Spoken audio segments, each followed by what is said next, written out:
Alright, what's happening, y'all? It's your boy Rico from Street Scores, and there's a lot to discuss today. Mainly, Washington looks like they love wide receiver Chris Olave from Ohio State. We're going to break all of that down, and what's the significance of Ron Rivera actually going to the pro day. Y'all would be surprised how extremely significant that is. Like shooting 100% from the field significant. Also, Scott Turner was at Malik Willis's pro day and looked a little partial towards him a little bit. We're going to talk about that, and of course, Malik Willis's pro day in depth as well. Just a quick analysis of his pro day. Also, Washington signed defensive end FA Obada. There's some more Carolina connection right there, of course, as expected, especially for a depth piece, but we're going to dive into who this guy is, why we signed him. We also have to discuss the guys that we re-signed, and there's reports that we're trying to bring back Cornelius Lucas. We're going to dive into how close we are to getting that done. That's our backup swing tackle right there.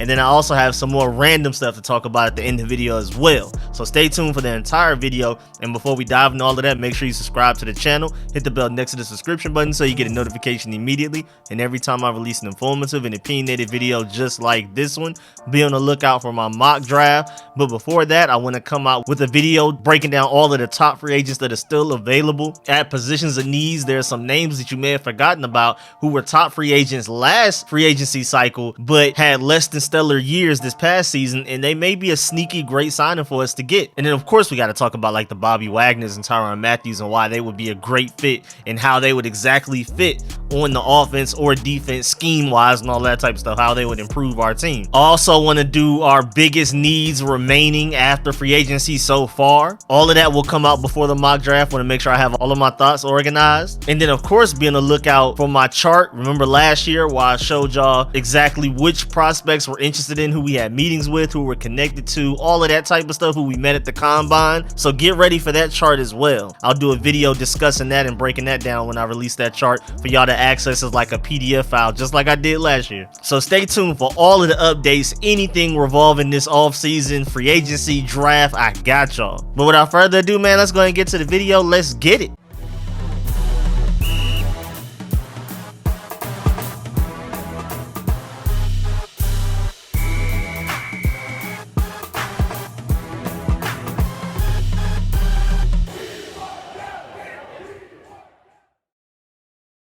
All right, so first of all, we got to talk about this Chris Olave connection, man. I mean, you already know, like, the Ohio State connection runs deep with this team. Terry McLaurin and Curtis Samuel specifically. I mean, that's just our receiving group alone, and Chris Olave is also a receiver. So all the connections make sense.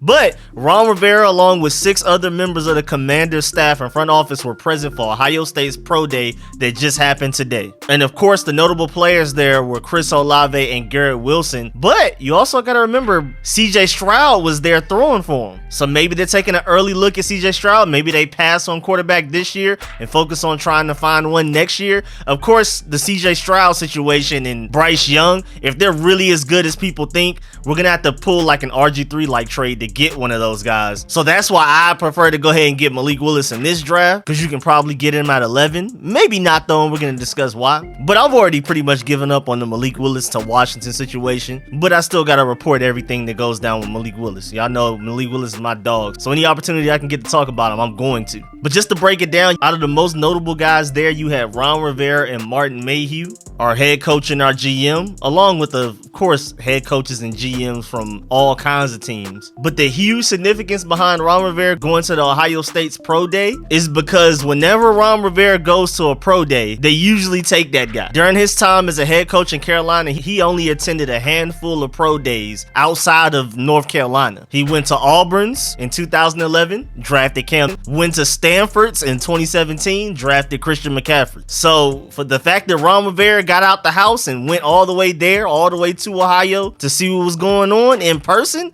and to talk to the guys face to face, y'all know how big Ron Rivera is on character. If he's meeting with somebody face to face, it's significant. He really wants to get a feel for their character. You know, that's one of the main reasons we ended up drafting Jamin Davis, his potential, but also his character on top of all of that. And Ron Rivera is not afraid to draft guys from Ohio State. Curtis Samuel, of course, Ted Ginn, Philly Brown. So we'll see how this goes, man. And you know it's serious when like other blogs, guys that cover all around the NFL, not just the Washington Commanders specifically, are tweeting about how much time Rivera was spending with Chris Olave specifically. And that's what's really interesting about this whole thing, because CJ Stroud was there. Most notably, Garrett Wilson was there. So the fact that they were spending a lot of time with Chris Olave and not splitting it half and half with Olave and Garrett Wilson is very interesting in itself. And then on top of that, Ron Rivera went to the Ohio State's wide receiver coach and made sure he talked to him personally as well, one-on-one on the field with Brian Hartline. And of course, there's a picture going around of Ron Rivera and Marty Hurney personally talking to Chris Olave 2v1. And then later on in the day, it's been reported that Chris Olave has visits scheduled with the Buccaneers, the Cowboys, and of course the Washington Commanders. So they're like, man, we got to meet this guy again. We already met him in person, but we want to bring him to the DMV to really get a feel for who he is. Maybe introduce him to some of the players. I don't know how that exactly goes, but that's really significant to try to bring a prospect all the way to the DMV.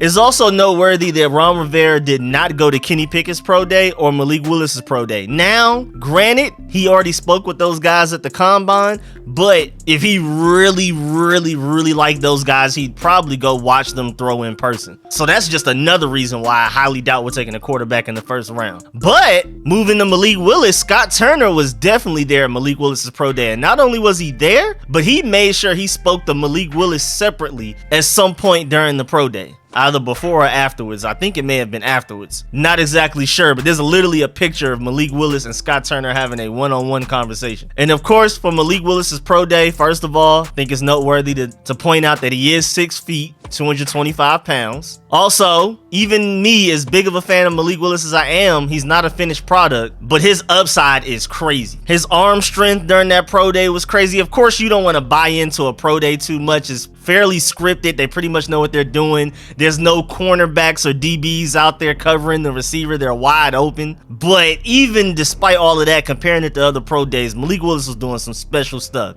His deep ball accuracy was crazy. And not even just his accuracy, his touch. We already knew he had a cannon. We already know that when Malik Willis gets drafted into the NFL, he's going to have a top 7 arm at the very least. You could argue top 5, maybe even top 3 arm as far as arm strength. But the touch he showed during this pro day was also really impressive, especially deep ball wise. Again, we already know Malik Willis' velocity on his throws is insane, but the fact that he started to throw with some touch, throwing things on a rainbow when he had to, throwing it softer in certain situations, like, I think Malik Willis is going to be a dangerous guy in the NFL. But hey, don't believe me, he's going to end up going to another team. We'll see. For me, if he's not going to get drafted by Washington, I really hope he goes to Pittsburgh. Mike Tomlin's going to do right by him. It's a better situation than Detroit, Seattle, Carolina, any of these teams that really need a quarterback. I mean, of course, you saw Mike Tomlin, smiling ear to ear watching Malik Willis, and he spoke with him. Then he even had a dinner with him separately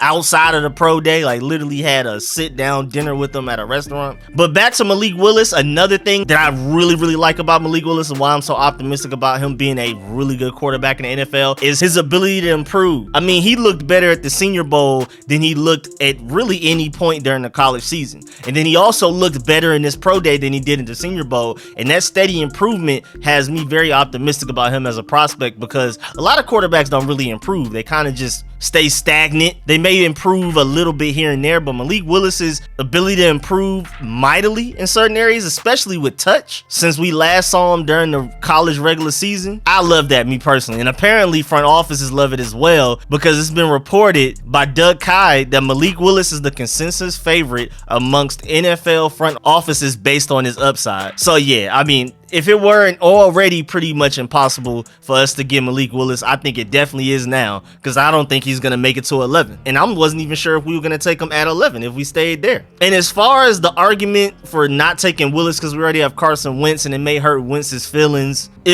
First of all, Wentz has not earned the right to be treated like that, to be pampered. He's been traded away twice in 2 years. And if he can't focus on being a quality starting quarterback because Malik Willis is on the team sitting behind him, if that doesn't motivate him to play even better, then he shouldn't be our quarterback in the first place, in my opinion. But man, I'm all in on this Wentz situation. I'm still not in love with the situation at all, but it's hard. But what's done is done. I'm all in on Wentz. Let's go win some games. Don't know what we're gonna do as far as future quarterback, but we'll figure it out. Maybe we'll get lucky someday. Moving on, Washington signed defensive end FA Obada. He has 11 career sacks as a rotational defensive end. He was on the Buffalo Bills in 2021 and on the Carolina Panthers the 3 years prior. And so, again, like I've said back to back videos, this Washington Commanders, Carolina Panthers, and Buffalo Bills connection is crazy. Talent is just going in a three-way circle between those teams. We're just passing players around. But this guy used to be a Panther, and you know Ron Rivera wants Panthers anyway, no matter what. But, I mean, the main point of this signing is depth. We need D-line depth. And even though I feel like we need more interior defensive line depth than defensive end depth, this is still a pretty decent signing. I mean, it's not a great signing. It's definitely not a bad signing either. I mean, he still has some potential. He's already been in the league for 4 years, but remember, he's 6'6", big guy, and his career high in sacks in a season is 5.5, which he had his final season in Carolina. And Rivera thinks pretty highly of F.A. Obada. I mean, he's already talked about him a few times just over the past couple of years, even while we haven't had him. While he was in Carolina and while he was in Buffalo, Rivera has brought him up at different occasions. So it only made sense for us to bring him here at some point. And he would compare him to David Bada and Samus Reyes because those guys are also international pathway players. And it's actually really interesting too, because F.A. Obada is the first player in NFL history to ever make a 53-man roster from the international pathway program. So he's made history, and it's really nice to see him continuing to develop as a player and continue his career in the NFL and pave the way for other guys. And even hyping up F.A. Obada, when he was talking about David Bada back in August, he said, quote, "You see, he's got a lot of natural strength and athleticism. He's got a long way to go. He reminds me a lot of F.A. Obada." It took Obada almost 4 years before he really became that guy, and that's pretty much what I see in David Bada. So he complimented David Bada by comparing him to F.A. Obada. But the main thing I take from this is that Rivera feels like F.A. Obada took about like 4 years to really reach his potential or become a strong contributor as a depth piece, and he's going into his 5th year, so hopefully we can expect to see the best out of him. I mean, we saw how those injuries hit us and COVID-19 hit us last year, so he may have a chance to contribute in regular season games. Not exactly sure if he'll be active immediately, but if injuries happen or whatever craziness that happened last year happens again, even to a smaller extent, don't be surprised if you see F.A. Obada on that field. I'm interested in seeing how he performs. I'm definitely going to get a good look at him during training camp. Moving on, Washington also has some re-signings as well on top of the signing of F.A. Obada. They re-signed cornerback Danny Johnson, who's also a strong contributor in special teams as well. Remember, he's a 2018 undrafted free agent, and I mean, he's managing to keep a spot on this team. And he actually looked pretty good in the slot last year at times. So that re-signing makes a lot of sense. Also, the Washington Commanders signed Bunmi Rutimi, the defensive end, to his exclusive rights tender. So he's back as well. And then on top of all of that, the Washington Commanders and tackle Cornelius Lucas are progressing towards a deal, as reported by John Com. And it may even get done as soon as today, as in Wednesday, but I've heard nothing of it yet so far while I'm recording this video at 10 p.m. So we'll see maybe early tomorrow, but this is definitely big for us because we need a really good swing tackle that can start at either left tackle or right tackle if there's an injury to Charles Leno or Samuel Cosmi. And with Samuel Cosmi getting hurt last year, we saw quite a bit of Cornelius Lucas, and he was pretty much a starter for like a third of the season. So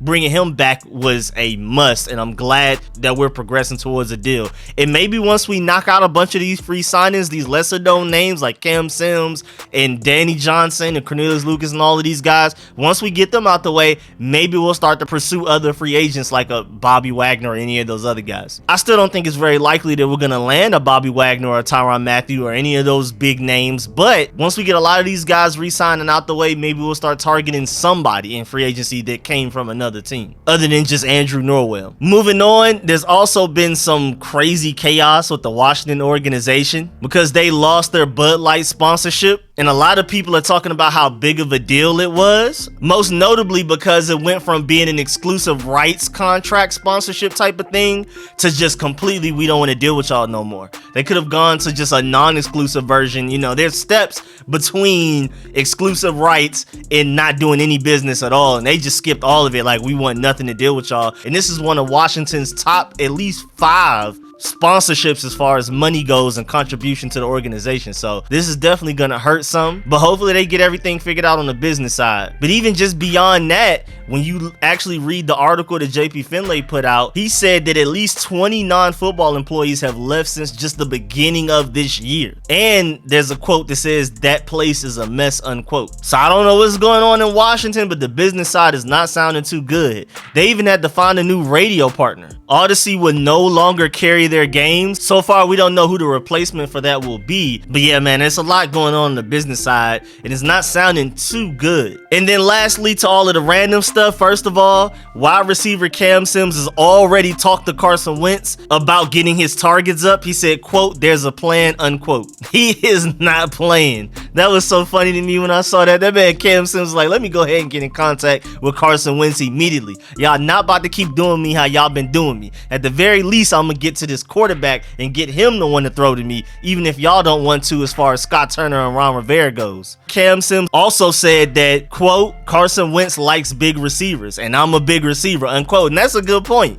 I mean, once we traded for Carson Wentz, I already thought about the fact that Cam Sims should naturally have a larger role in this offense, but Cam Sims took it upon himself to be proactive and go and contact Carson Wentz himself. He's not about to wait for Scott Turner to get him involved. He's talking to Carson Wentz like, you got me, right? Like, we good? Also, just wanted to give a brief breakdown on how this is one of the craziest NFL offseasons in history. You could definitely argue the craziest. There have been 9 players with a combined 39 Pro Bowl selections that have been traded in just this offseason so far. And that doesn't even include like free agency signings with guys leaving, like Bobby Wagner. He's still not on his next team yet. That's not including him, Tyrann Mathieu. But the list so far includes Russell Wilson, Carson Wentz, Khalil Mack, Amari Cooper, Yannick Ngakoue, Devontae Adams, Deshaun Watson, Matt Ryan, and then most recently Tyreek Hill. And it's probably only going to get even crazier. And then lastly, very random, but I just feel like any random information I find out that I find interesting, y'all may want to know it as well. So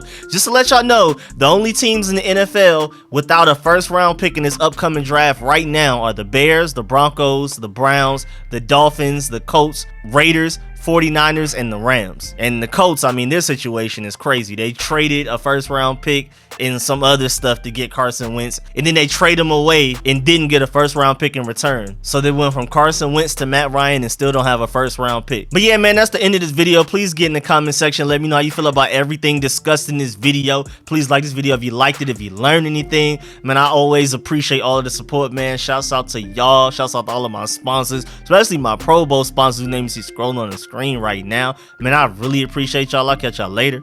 I'm out.